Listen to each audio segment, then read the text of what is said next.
Hey guys, and here's another beautiful example of an ES for you guys. This is the C89ES.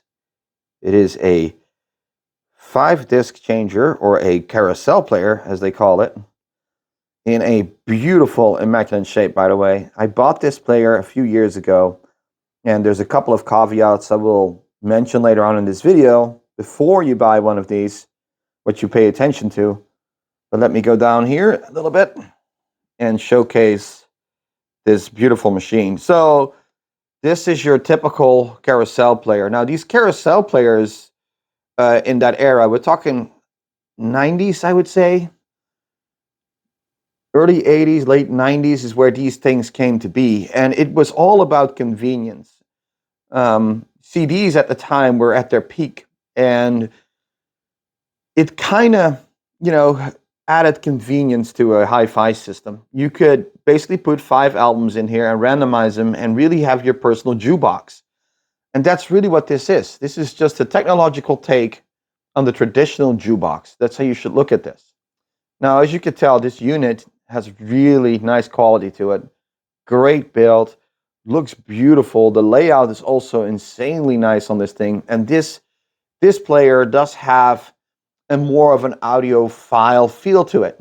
Now, for the observant eye here, you see a rudimentary digital signal processor, or as we know today, DSP. Now, this is a very rudimentary, very typical era DSP. Hall, church, jazz club, stadium, disco, live room, and BGM, flat DSP file. You could save DSP files, equalizer, and reverb settings. You could actually adjust the amount of DSP that you wanted. Now we're kind of like, it's kind of gimmicky, right?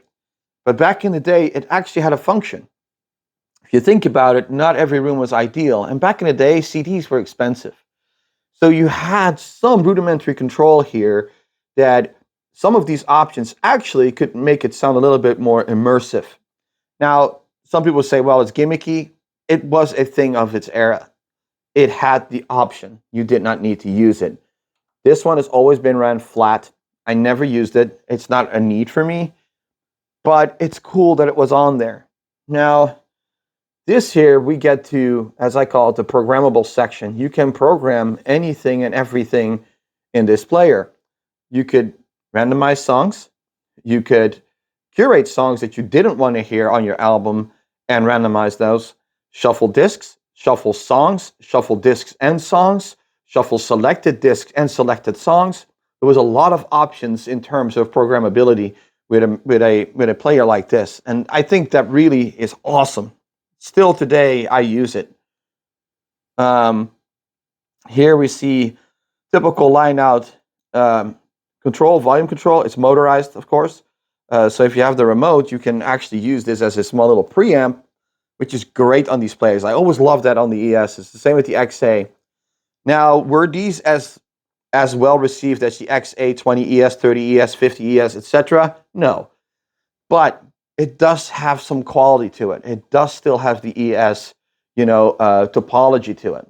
You get nice wood sides, which was kind of a bonus with these. Kind of harder to find with these wood sides on them. Very good shape. Now this one, and as I said, there's a caveat with these players. Now this particular model, the C89ES, later on they changed out the trays to plastic trays. It went cheaper, like the CA9, the CA8, and the 5s. Those were different players altogether. They were modernized. I got one. I might even make a video about this in contrast with this one, but still played just as good. So here is a little thing that you want to pay attention to, guys, if you're going for one of these, okay? Now we're going to open the tray. And if you noticed it, this is an all aluminum tray. Now, the later versions had a plastic tray, and the plastic tray had a small belt in the back that would drive the whole tray. This was more heavy. This needed more drive. So there is a huge belt that goes on the outside of this carousel, which had teeth on it, and Sony does not make them. There's only one guy on eBay that actually makes them. He 3D prints them, and it's about $30. And guys, I'm going to say it, God honest truth, I had to restore this one. It was a pain in the ass to fix this player. It really was. However, I also had a dirt cheap. I bought this in this state for $100 not working. I took a risk and I'm glad I did. Now, you can see it's got a really nice display to it too. It's a little bit different in font as well. When you see the XA, it has a little bit more of a straight, I don't know what's on my finger, a little bit more straight lettering font or whatever. So that's kind of different. But here you go, guys. Here's another flagship for you, the C89ES.